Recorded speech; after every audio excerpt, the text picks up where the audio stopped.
I would not be here in front of you doing the things I do if people did not give me feedback. Let me say this.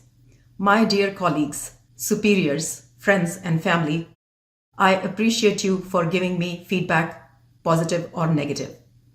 I salute you for finding the time to tell me the truth, even though it was tough to swallow at times.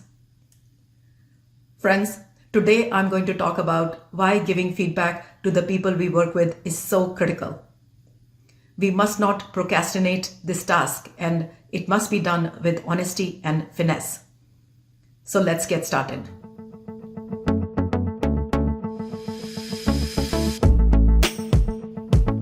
A good leader provides constant feedback, helping staff to position themselves better in their professional lives.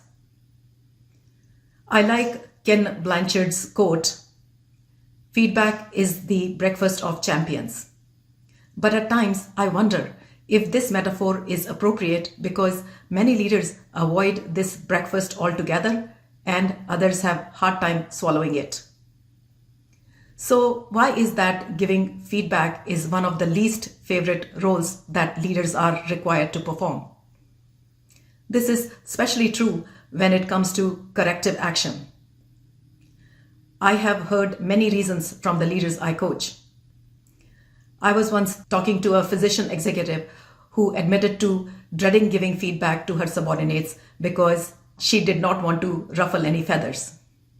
This is one of the common reasons why leaders stay away from giving feedback, the fear of damaging relationships. They worry that giving negative feedback will hurt the people's feeling and ruin their relationship. This disease to please is very common. At times, there is concern that the person may become defensive and may not be open to listening. Some other leaders worry about backlash. Corrective feedback could lead to loss of motivation or could have negative impact on team dynamics. Leaders often shared with me that they may be perceived as being unfair or unbiased if they give feedback that is not positive. Their remarks could be perceived as discrimination or harassment and could lead to legal issues. But guys, we need to develop this skill because feedback matters. So let's examine why it matters.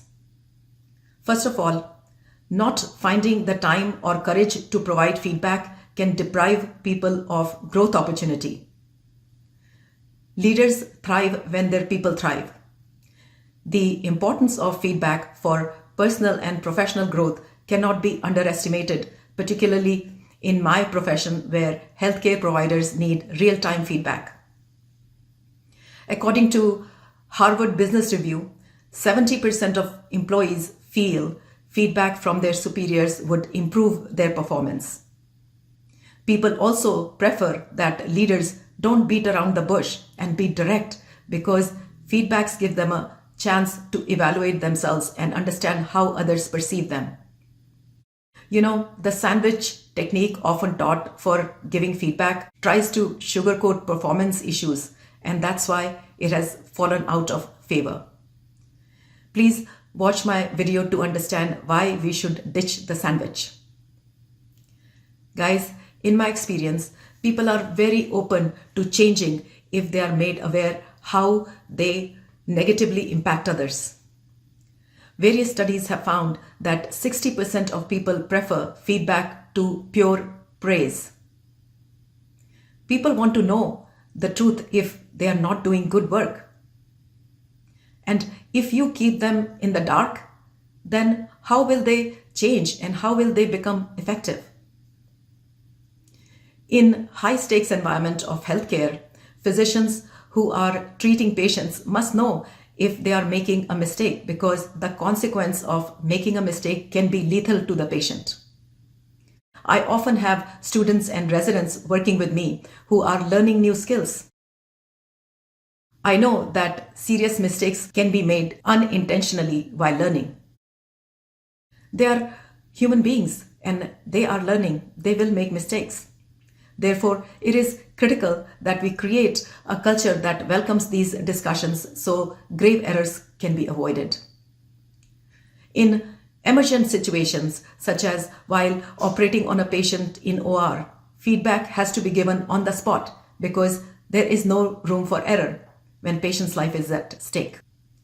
Open channels for feedback help prevent major mistakes and reduce errors resulting from miscommunications.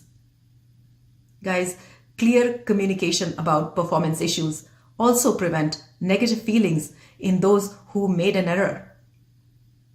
How would you feel if you made a critical error in judgment with negative consequences and no one ever told you about it? Guys, people want to know when they are doing things wrong. They want to know before it is too late. So while quarterly or annual reviews are excellent, the best feedback is given in real time. And it is best to be open and honest at all times. Receiving feedback allows people to analyze where they are doing well and where they could improve. It provides an opportunity for growth, and this ability to grow is a motivating factor for many of us, as it allows us to avoid being stagnant in our roles. When feedback is given appropriately, employees feel heard, they feel valued and appreciated. They really like it when leaders invest in them by giving ideas and suggestions to help them excel and make progress. Your people will not only become productive, they will become very loyal to you if you invest in them. In this way, appropriately given feedback creates a bond between the leader and their team, and relationships become stronger. This is especially beneficial when there is a conflict between colleagues. An open dialogue in these situations can help resolve these disputes amicably. In fact, open and regular feedback reduces the conflict to begin with. In a sense, providing feedback in a structured way gets ahead of problems before they become conflict. Therefore, it is important to leave space for such dialogues at all times. I had someone on my team who was leading an important initiative but was not open to ideas from others in the group. Her team was very demoralized because they were not being heard. And she countered with defensiveness when I approached her to discuss the matter. She told me she loves to entertain new ideas, but all ideas presented to her were bad and would not work. This issue kept all others in the team from making progress. The project was at a standstill. If one person is slowing the progress of others, feedback, not judgment or anger, is a productive way to get that person back up to speed. I was able to work it out with her by using my go-to model for giving difficult feedback, the ask, tell, and ask model. Please watch that video. Link is in the description. Guys, these conversations can be tough, but feedback is necessary to ensure everyone is on the same page. It keeps everyone rolling and on track.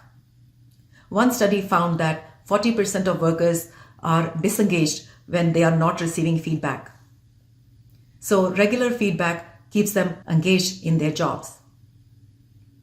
Reverse is also true. Leaders also need to know how they are performing so that they can become better at leading others. Leadership is a learned skill. Most effective leaders are not born that way. They learn through experience and insights from others.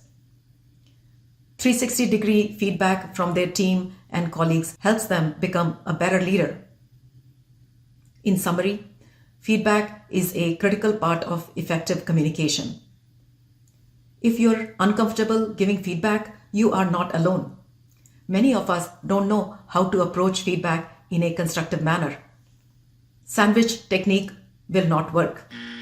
I have discussed this topic in another video, so please watch that. I usually use my favorite model, ask, tell, and ask, for difficult conversations. Please watch that video. Okay, so I will end with a quote from Bill Gates. We all need people who will give us feedback. That is how we improve. Guys, Giving effective feedback requires practice. Even the best leaders you can think of did not have these skills in their armor from day one. So to become a great leader, to acquire this skill, practice, practice, practice. I'm always happy to hear from you, so share your tips and experiences on this topic in the comment section. Take charge and be victorious.